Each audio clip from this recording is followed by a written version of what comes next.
அப்புறமேட்டு தயிர் பச்சடி செய்ய போறோம். யார் இதெல்லாம் செய்ய போறோம்? அச்சா பாப்பா வந்து எல்லாமே செய்ய போறாங்க. ஏமா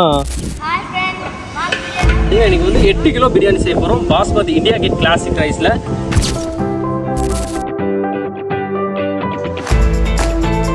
ചോറ് അടിപൊളിയായിരുന്നു. പക്ഷെ ഇതെല്ലാം തന്നെ ലൈഫിൽ ഫസ്റ്റ് ടൈം ആയിട്ടാണ് ഞാൻ കഴിക്കുന്നത്. അടിപൊളി തന്നെ.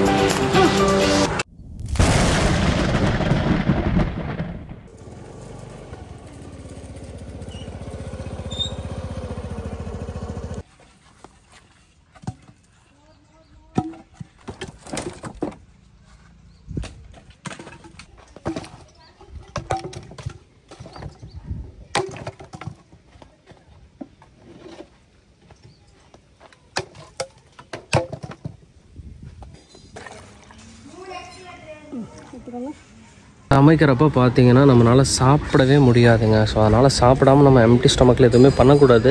அதனால் இன்றைக்கி எங்கள் மம்மி என்ன பண்ணி கொடுத்துருக்காங்கன்னு பார்த்தீங்கன்னா பழைய சாதமும் தயிரும் போட்டு நல்லா மிக்சியில் ஒரு அடி அடிச்சு சூப்பராக இருக்குது. அப்படியே இதை கம்ப்ளீட் பண்ணிவிட்டு நம்ம பிரியாணி ப்ரிப்ரேஷனை ஸ்டார்ட் பண்ணலாம். சரிங்களா? வாங்க இந்த வீடியோ ஃபுல்லாக பார்த்து என்ஜாய் பண்ணுங்கள். நம்ம வீட்டுக்கு ஆக்சுவலாக இன்றைக்கி கொஞ்சம் கெஸ்ட்டெல்லாம் வராங்க. ஸோ அதனால் இன்றைக்கி நம்ம வந்துட்டு ஒரு சில ஃபுட் ஐட்டம்ஸ்லாம் பண்ண போகிறோம். என்ன மெனுன்னு பார்த்தீங்கன்னா chicken biryani, chicken 65, mixed onion raita, அப்புறம் இன்றைக்கி வந்து சூஜி அல்வா, கேசரி இருக்கு இல்லையா, கேசரி பண்ண போகிறோம். அண்டு கத்திரிக்காய் கட்டா. ஸோ ஒவ்வொன்றா எப்படி பண்ணுறதுங்கிறத பார்க்கலாம். நீ பாருங்க இந்த பொண்ணு என்ன பண்ணிட்டு இருக்குன்னு. ஆக்சுவலி நீ சரியா என்ன பண்ண போகிற? இப்போ பிரியாணி செய்ய போகிறோம். சொல்லிடு, எல்லாத்துட்டையும் சொல்லிடு. பிரியாணி செய்ய போகிறோம் சொல்லிடுங்க. அப்புறம் வந்துட்டு கேசரி செய்ய போகிறோம் சொல்லி. அப்புறமேட்டு தயிர் பச்சடி செய்ய போறோம். யார் இதெல்லாம் செய்ய போறோம்? அச்சா பாப்பா வந்து எல்லாமே செய்ய போறாங்க. ஏமா அச்சா குடும்பம் தூங்குங்கம்மா. தேங்க்யூ, பாய் பாய் சொல்லிடுங்க.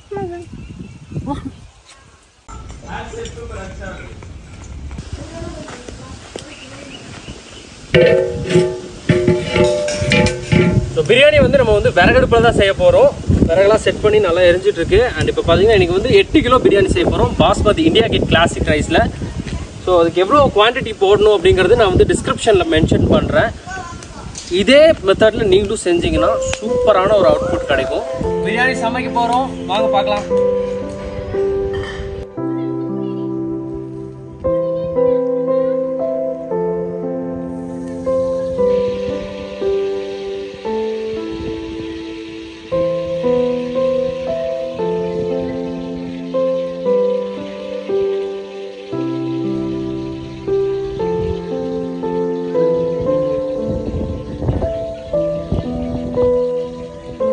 ஸோ இப்போ நம்ம வந்து பாஸ்மதி ரைஸில் தான் பிரியாணி பண்ண போகிறோம். நம்ம கிளாசிக் வந்து எப்போவுமே வந்து சுருள் பட்டை தான் யூஸ் பண்ண போகிறோம். ஸோ வந்துட்டு நம்ம வந்து 8 கிலோ பிரியாணிக்கு வந்து பார்த்தீங்கன்னா 3200 வந்துட்டு ஆனியன் வந்து மெஷர் பண்ணி வச்சுருக்கோம். தக்காளி எல்லாமே வந்து மெஷர் பண்ணி தான் நம்ம வந்துட்டு போடுவோம். ஏன் அப்படின்னா அப்போ தான் நம்மளுடைய ரெசிபியை வந்துட்டு ஸ்டாண்டர்டைஸ்டாக நம்ம வந்துட்டு கொண்டு போக முடியும். ஸோ அதனால் நீங்களும் வீட்டில் பண்ணுறீங்க அப்படின்னா எல்லாமே மெஷர் பண்ணி பண்ணுங்கள். இன்றைக்கி செய்கிற டேஸ்ட்டு நாளைக்கும் வரணும், இன்னொரு நாளும் வரணும் அப்படின்னா நீங்கள் எல்லாமே வந்து மெஷர் பண்ணி போடுங்க. கிராம்பு, க்ளோவ்ஸ்,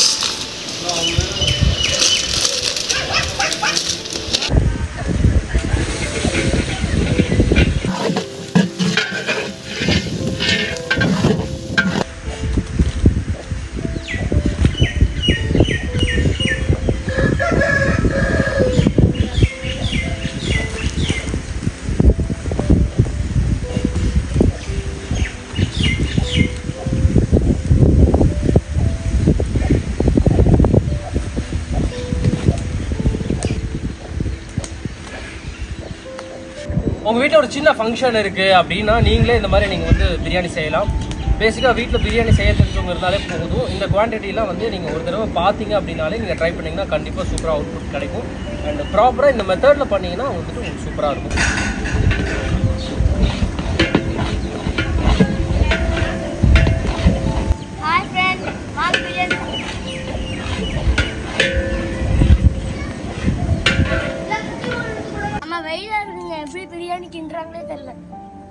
இது வந்து இஞ்சி, இது வந்து பூண்டு ரெண்டுமே நம்ம தனித்தனியாக பேஸ்ட் பண்ணி வச்சுருக்கோம். ஒரு கிலோவுக்கு பார்த்தீங்கன்னா வந்து 100 கிராம்ஸ் 100 கிராம் வந்துட்டு இஞ்சி, 100 கிராம் பூண்டு போட்டுக்கலாம். ஒவ்வொரு ரெசிபியில் வந்துட்டு ஒவ்வொரு மாதிரி வந்துட்டு மெஷர்மெண்ட் கொடுப்பாங்க. இந்த ரெசிபி நீங்கள் ட்ரை பண்ணி பாருங்கள், கண்டிப்பாக உங்களுக்கு ரொம்ப பிடிக்கும். ஸோ ஒரு கிலோ பிரியாணிக்கு பார்த்தீங்கன்னா 250 கிராம் தக்காளி நம்ம போட போகிறோம். ஸோ 8 கிலோவுக்கு வந்து பார்த்தீங்கன்னா 2 கிலோ. தயிர் பார்த்தீங்கன்னா வந்துட்டு ஒரு கிலோவுக்கு வந்து 250 ml. சரிங்களா? நம்ம வந்துட்டு கவுமா பேக்கெட் தயிர் யூஸ் பண்ணியிருக்கோம். புளிப்பான தயிர் நீங்கள் வீட்டில் பண்ணுறதா இருந்தாலும் சரி, தாராளமாக நீங்கள் யூஸ் பண்ணிக்கலாம். கிலோவுக்கு வந்து 250 கிராம்.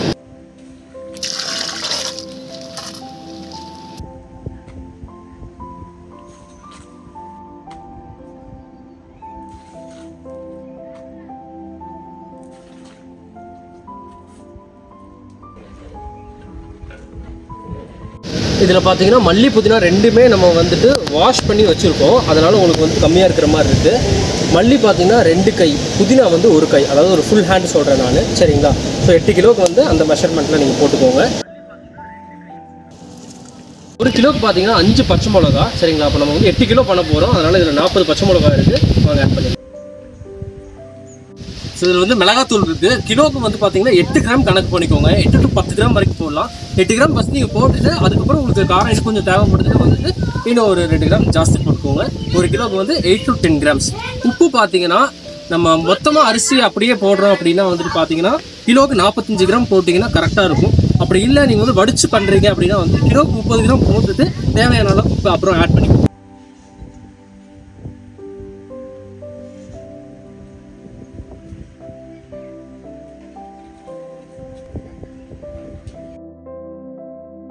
இந்த வடி பிரியாணியில் நீங்கள் நுணுக்கமாக கற்றுக்க வேண்டிய விஷயமே இதுதான். இப்போ வந்து நீங்கள் கிலோக்கு எவ்வளோ லிட்டர் வந்து தண்ணி ஊற்றலாம் அப்படின்ற ஒரு டவுட் இருக்கும். இப்போ வந்துட்டு மொத்தமாக அரிசியை போடுற இடத்துல பார்த்தீங்கன்னா வந்து ஒன்று பாஸ்மதி ரைஸ்க்கு வந்துட்டு 1:1.5 வைப்பாங்க, இல்லாட்டி 1:2 வைப்பாங்க. சீரக சம்பாக்கு பார்த்தீங்கன்னா 1க்கு 1.5 தண்ணி. இப்போ இந்த பாஸ்மதி வடி பிரியாணியில் பார்த்தீங்கன்னா 1 கிலோவுக்கு 700 கிராம் வந்து நீங்கள் தண்ணி ஊற்றிக்கணும். சரிங்களா? அதுக்கப்புறமேட்டு தம் போடுறப்போ உங்களுக்கு அரிசியோட லெவல் பார்த்து பக்குவமாக நீங்கள் வந்து தம் போடணும். அதுதான் இந்த பிரியாணியில் ரொம்ப நுணுக்கமான ஒரு விஷயம்.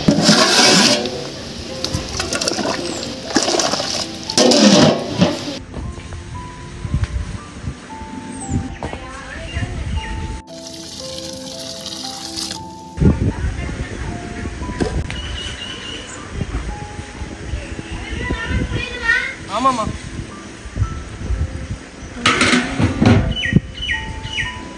ஸோ நமக்கு பிரேக்ஃபாஸ்ட் என்னன்னு பார்த்தீங்கன்னா ஃப்ரெஞ்ச் டோஸ்ட் வந்து ரெடி பண்ணி கொடுத்துருக்காங்க. ஏன்னா நான் பிரியாணி நிறைய தடவை பண்ணுறப்ப நான் பிரேக்ஃபாஸ்ட்டே சாப்பிட மாட்டேன். ஸோ இந்த மாதிரி லைட் ஃபுட்டாக சாப்பிட்டுக்கிறது நல்லது. வாவ், சூப்பருங்க. எப்படி இது டேஸ்ட் வருதா? இதெல்லாம் வந்து பார்த்தீங்கன்னா சூடாக இருக்குன்னு சொல்லிட்டு பிரியாணி கிண்ட முடியாமல் வந்து இங்கே நின்றுட்டான். ஏன்னா 2 மணி பிரியாணி செய்வியா? செஞ்சிருவியா? பாருங்க வந்து அடுத்த பிரியாணி இவன் செய்கிறான்ட்டு வந்து ரொம்ப ஆர்வமாக இருக்காரு சார். பார்க்கலாம்.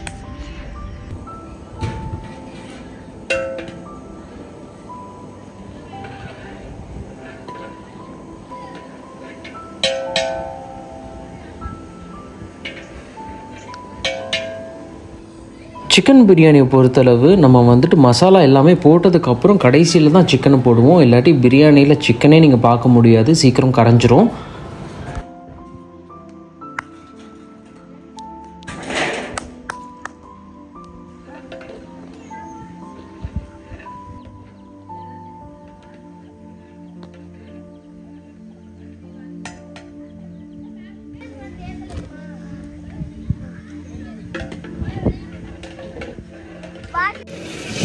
நம்ம வந்து இந்த சுடுதண்ணியில் வந்து பார்த்தீங்கன்னா வந்துட்டு அரிசியை போட்டுட்டு ஹாஃப் பாயில் பண்ணி அந்த அரிசியை வந்துட்டு பிரியாணி மசாலாவில் ஆட் பண்ண போகிறோம். அந்த ப்ராசஸ் தான் இப்போ நீங்கள் பார்த்துட்டு இருக்கீங்க. இந்த அரிசியில் நல்லா உப்பு ஏறணுன்றதுக்காக நம்ம அந்த சுடுதண்ணிலையுமே பார்த்தீங்கன்னா உப்பு போடுவோம்.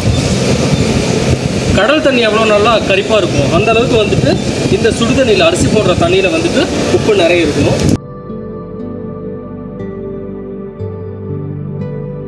பார்த்தீங்கன்னா ஹாஃப் பாயில் பண்ண ரைஸை வந்துட்டு வடிச்சிட்டு இருக்கோம். இது அப்படியே நம்ம பிரியாணி மசாலாவில் ஆட் பண்ணிடுவோம். இதுதான் இந்த வடி பிரியாணியோட ரொம்ப பக்குவமான ஒரு விஷயம்.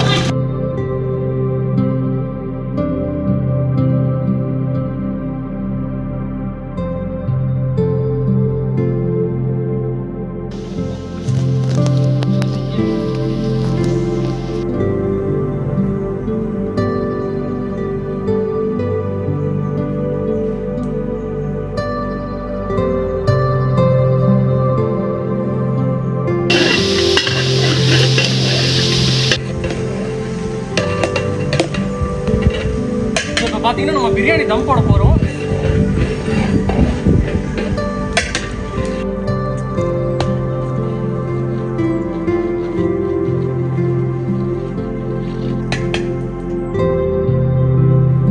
இப்போ நம்ம வந்து அரிசி போட்டுட்டோம்.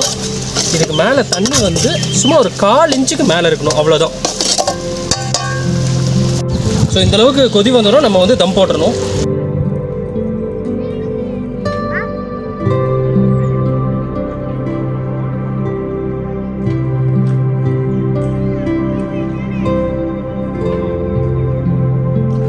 இப்போ நம்ம பார்த்தீங்கன்னா பிரியாணி தம் போட போகிறோம்.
சூப்பராக பிரியாணி தம் போட்டாச்சு. பார்த்தாலே உங்களுக்கு தெரியும். கீழே வந்து இருக்கிற நெருப்பெல்லாம் அடியில் இருக்கிறத எடுத்து நம்ம வந்து ரவுண்டாக போட்டுடணும், சரிங்களா? அப்போ தான் வந்து அடி பிடிக்காமல் இருக்கும்.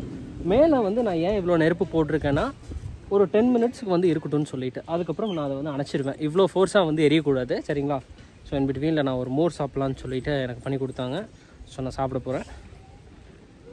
கொஞ்சம் மோர் இந்த குடி. என்னம்மா குடிக்கிறீங்க? எப்படி இருக்கு? இங்கே பார்த்து சொல்லிடு. நல்லா இருக்கு சொல்லிடு. நல்லா இருக்கா?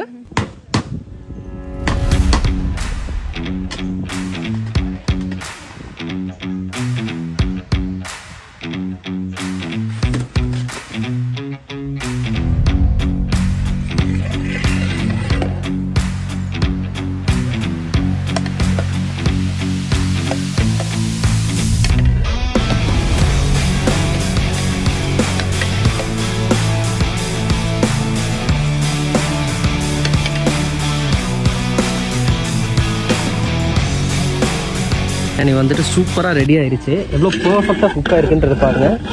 ரைஸ் எல்லாம் வந்துட்டு உங்களுக்கு நான் காட்டுறேன் பாருங்க. ரைஸ் எல்லாம் ஒன்னோட ஒன்று ஒட்டாமல் உதிரியாக எவ்வளோ பர்ஃபெக்டாக குக் ஆயிருக்குன்னு பாருங்க. இப்படி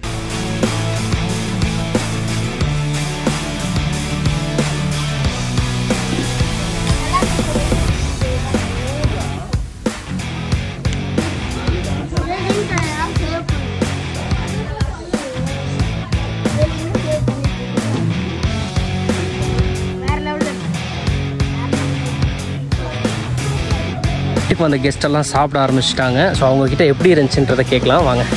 സൂപ്പറാ എല്ലാം ഉപ്പ് ഉറപ്പ് വെറുപ്പെല്ലാം കറക്റ്റാണ്. ചോറ് അടിപൊളിയായിരുന്നു. പക്ഷെ ഇതെല്ലാം എൻ്റെ ലൈഫിൽ ഫസ്റ്റ് ടൈമായിട്ടാണ് ഞാൻ കഴിക്കുന്നത്. പിന്നെ അതേപോലെ തൈര് അടിപൊളി. എൻ്റെ ഇഷ്ടപ്പെട്ട ആഹാരത്തിൽ ഏറ്റവും കൂടുതൽ തൈരാണ്.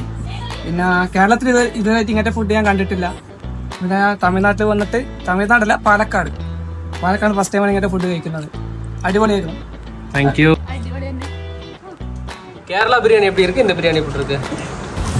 ரெண்டும் நல்லா இருக்கு. இதுல எது ரொம்ப பிடிச்சிருக்கு உங்களுக்கு? இந்த பிரியாணி தான். ஓகே மச்சி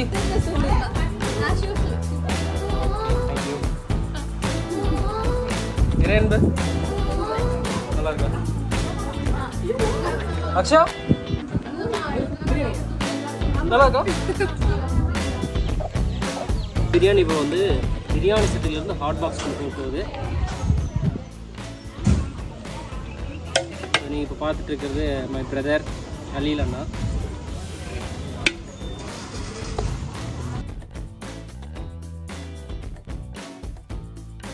பிரியாணி செஞ்சு ரொம்ப டயர்டாகிடுச்சு. சாப்பிட்டுட்டீங்கன்னா நல்ல எனர்ஜி வந்துச்சு. தூக்கம் வேற வருது. ஆமாம், நம்ம தம்பி சொல்கிற மாதிரி தான் இருக்குது. கெஸ்ட் எல்லாம் வந்தாங்க, எல்லோரும் ரொம்ப நல்லா சாப்பிட்டாங்க. அண்ட் நான் என்ன சாப்பிட்டுட்டு இருக்கேன்னு பார்த்தீங்கன்னா ரசம் சாப்பிட்டுட்டு இருக்கேன். ஸோ நம்ம பண்ண சிக்கன் பிரியாணி செம்மையாக சூப்பராக இருந்துச்சு. எல்லோரும் திருப்தியாக சாப்பிட்டாங்க. உங்கள் வீட்டு ஃபங்க்ஷனுக்கும் நம்ம கேட்டரிங் பண்ணணும்னு விருப்பப்பட்டீங்கன்னா தாராளமாக நீங்கள் ஃபீடிங் ஸ்டெப்ஸ் கேட்டரர்ஸை காண்டாக்ட் பண்ணலாம்.